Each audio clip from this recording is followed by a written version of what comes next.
Vitamin B12 આજે ઘણા patient મારી પાસે આવે છે જેને પ્રશ્ન હોય છે કે વિટામિન B12 જે છે એ વારંવાર કેમ ઘટી જાય છે અથવા તો તેના મેડિસિન ઇન્જેક્શન બધું લેવા છતાં ત્યારે એ મેનેજેબલ હોય છે પરંતુ ફરીથી તે વારંવાર ઘટી જતું હોય છે અથવા તો તેના નેચરલ સોર્સિસ એવા કયા છે કે જે લેવાથી વિટામિન B12 શરીરમાં નેચરલી બને.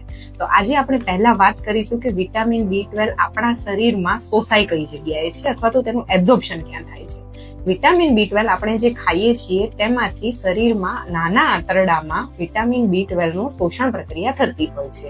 ખાસ કરીને સ્ટમકમાં ઇન્સ્ટ્રિક ફેક્ટર નામનું પ્રોટીન છે કે જે B12 સાથે કમ્બાઈન થાય છે અને નાના આંતરડાની દિવાલમાંથી B12 આપણા શરીરમાં આવે છે.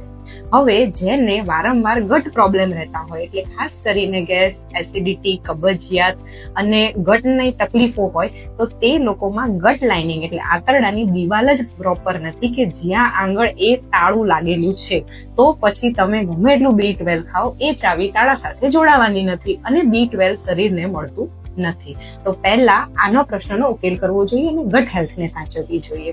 Natural sources of vitamin B12 જોઈએ તો ખાસ કરીને મિલ્ક પ્રોડક્ટ, એમાં નેચરલી આવી જાય માખણ, ઘી, સોયાબીન છે, ખાસ કરીને બધી જાતની દાળ જેમાંથી પ્રોટીન મળે છે તે બધા જ natural sources of vitamin B12 છે.